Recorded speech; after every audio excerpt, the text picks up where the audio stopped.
You like to think you're one of the good ones.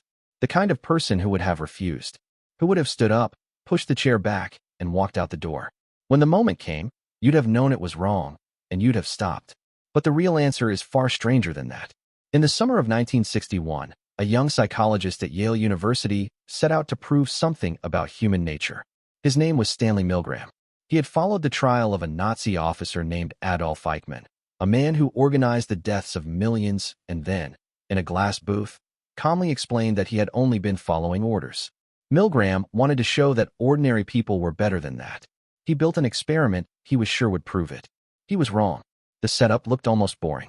A newspaper ad invited ordinary men to take part in a study on memory and learning at Yale. A few dollars for an hour of your time. When you arrived, a calm man in a gray lab coat greeted you and introduced you to another volunteer, a mild, friendly middle-aged man. You drew slips of paper to decide your roles. You became the teacher. He became the learner. But the draw was rigged. The other volunteer was an actor. And the real experiment had nothing to do with memory at all. You watched as the learner was strapped into a chair in the next room and an electrode was fastened to his arm. Your job was simple. Read him pairs of words. Test him. And every time he got one wrong, you would deliver an electric shock. In front of you sat a long machine with a row of switches. 15 volts on the left, 450 on the right. Beneath the switches ran labels. Slight shock, moderate, strong, intense, danger, severe shock. And at the very end, 2 switches marked only with a stark, wordless triple X. Each time he answered wrong, you moved one switch to the right. The voltage climbed. So did the sound coming through the wall. At first, the learner just grunted. Then he complained. At 150 volts, he shouted that he wanted out, that his heart was bothering him. You looked up. The man in the gray coat looked back and said, calmly, "Please continue." "Higher," the learner screamed. "Higher still," he begged. Then, past a certain point, he went completely silent. No answers. No sound at all. Just a switch in front of you. And a voice beside you telling you the experiment required that you go on. What would you have done? You already know the answer, don't you? You would have stopped. You would have refused to keep hurting a screaming stranger for $4 and the approval of a man you'd met 20 minutes ago. Anyone would. Before he ran the study, Milgram asked exactly that question. He described the whole setup to a group of psychiatrists and asked them to predict how far people would go. Their answer was reassuring. They estimated that only a tiny fraction, roughly 1 person in 1,000, would push all the way to the final switch. The rest, surely, would break off early. That prediction matched what almost everyone believes about themselves. Then Milgram ran it. 65% of ordinary people went all the way to 450 volts. Not 1 in 1,000. Nearly 2 in 3. Teachers, salesmen, engineers, postal workers. They sweated. They laughed nervously. They protested and asked to stop. And then, again and again, they turned the next switch. The man in the gray coat never threatened them. He never raised his voice. He only said 4 short lines, in order. Please continue. The experiment requires that you continue. It is absolutely essential that you continue. You have no other choice. You must go on.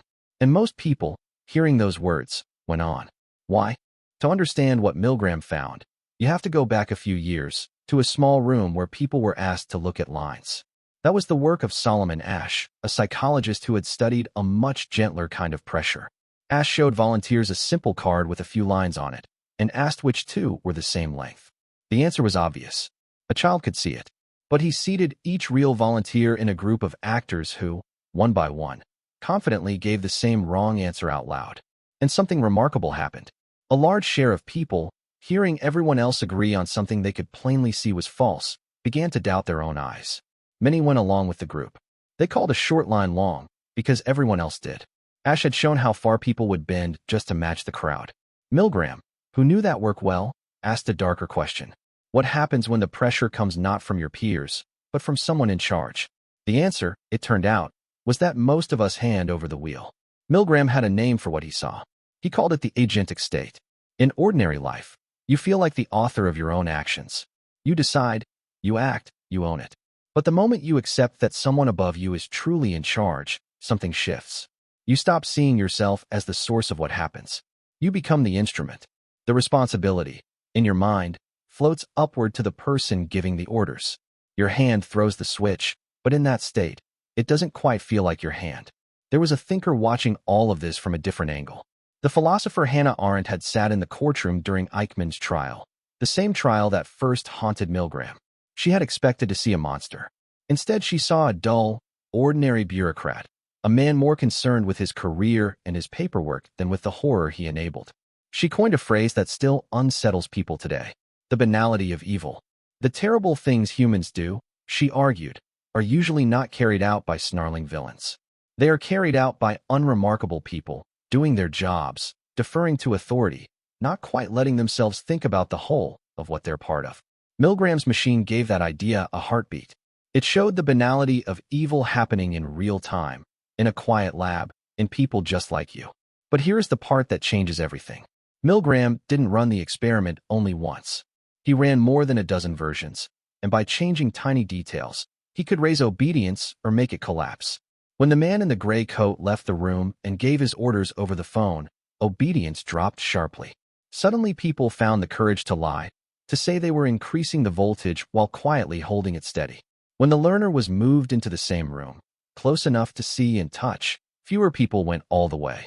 And in one version, when two other teachers, both actors, refused to continue and pushed back their chairs, almost everyone followed their lead and quit too.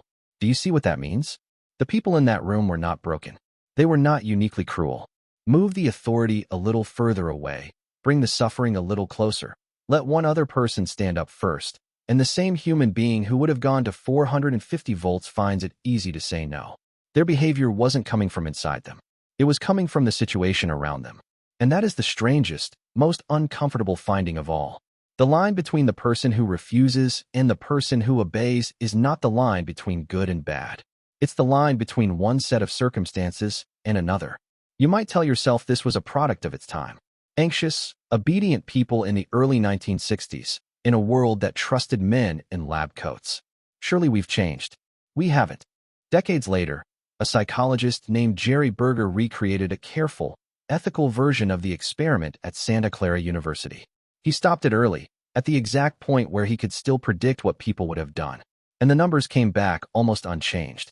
Modern people, in a modern world that prides itself on questioning everything, obeyed at nearly the same rate as the volunteers from half a century before. None of this means the story is simple. A historian named Gina Perry went back into Milgram's own archives, listened to the original recordings, and found the reality was messier than the clean headline suggests. Some participants sensed the learner wasn't really being hurt. Some were pushed harder than the famous 4 prods allowed. The tidy statistic hides a lot of human noise. But even after all her scrutiny, the core of the thing survives. Ordinary people, placed under the steady pressure of a calm authority, will do things they swore they never would. So think about the last time an authority spoke and you obeyed without deciding to. It doesn't have to be a lab coat. It's the email from your boss that you carry out even as a small voice says this isn't right. It's the uniform you don't question. It's the form you fill in, the rule you enforce, the instruction you pass along, because someone above you said so, and it wasn't your place to ask. You do it a dozen times a week, in tiny harmless ways, and you barely notice.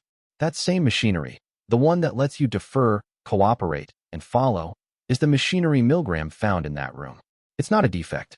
It's part of how humans build anything larger than themselves. The switch and the screaming were extreme. But the instinct underneath them is with you every single day.